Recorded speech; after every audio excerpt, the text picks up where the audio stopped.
રૂપલબેન, લગ્ન પછી તરત જ દંપતીઓને બેબી માટે પ્લાનિંગ ક્યારે કરવું છે એવા સવાલો પૂછવાના શરૂ થતા હોય છે, દબાણ શરૂ થઈ જતું હોય છે.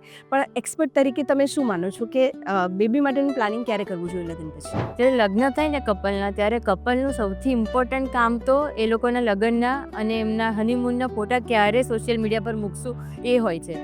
પરંતુ જેવા એ લોકો હનીમૂનથી પાછા આવે ને, એવા બધા જે સાસુમાની, મમ્મીને બધાનો ચાલો ગુડ ન્યૂઝ ક્યારે આપો છો. એક IVF અને એક ફર્ટિલિટી એક્સપર્ટ તરીકે હું તમને 3 ટિપ્સ શેર કરીશ જે તમારા ફ્યુચરના બેબી પ્લાનિંગ માટે એક ગેમ ચેન્જર બની જશે. તો સૌથી પહેલી ટીપ એ છે કે ઉંમર, આઈડિયલ ઉંમર મમ્મી પપ્પા બનવા માટેની કઈ હોવી જોઈએ એ પર્સનલ ચોઇસનો સવાલ છે.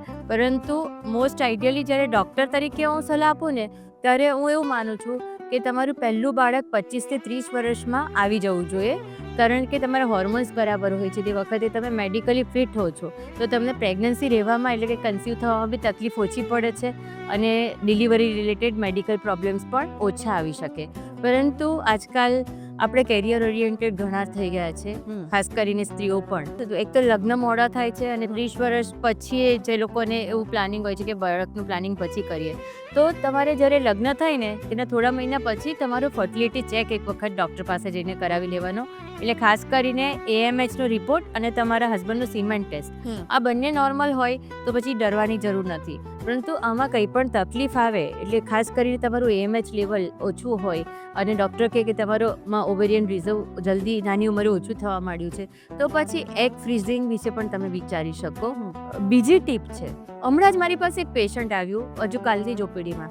કપલ બહુ ખુશ હતું કે અમારા લગ્નને 3 વર્ષ થઈ ગયા અને જાતે બાળક રહી ગયું છે. મેં સોનોગ્રાફી કરી તો ગર્ભાશયનો શેપ એબનોર્મલ હતો. ગર્ભાશયમાં વચ્ચે પડદો હતો.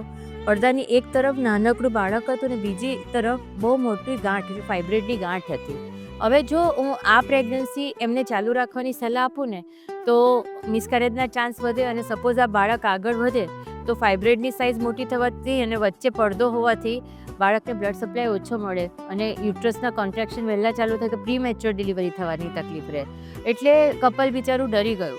તો આવી સિચ્યુએશનમાં ન મુકાવવું પડે એના માટે બીજી ટીપ મારી એ છે કે પ્રી કન્સેપ્શનલ કાઉન્સેલિંગ. તો તમે ડૉક્ટર પાસે જ્યારે પણ બાળક તમારે પ્લાન કરવાનો છે તો થોડા મહિનાઓ પહેલાં જાઓ. ડૉક્ટર તમારું ગાયનેક ચેકઅપ કરશે, તમારી યુટ્રસની અને ઓવરીઝની સોનોગ્રાફી કરશે અને સાથે અમુક બ્લડ ટેસ્ટની સલાહ આપશે. તો એ કયા બ્લડ ટેસ્ટ હોઈ શકે કે જેમ કે તમારું ઓવરઓલ તમારું હિમોગ્લોબિન, શુગર, થાઇરોઇડ બધું તો ચેક થાય જ છે.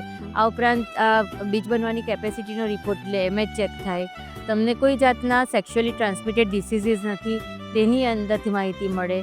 તમને થેલેસીમિયા, કારણ કે હસબન્ડ અને વાઈફ બંનેને જો થેલેસીમિયા માઇનર હોય તો આવનાર બાળકને થેલેસીમિયા મેજર એટલે કે બ્લડની એક જીવલેણ તકલીફ આવવાનું રિસ્ક વધી જતું હોય છે.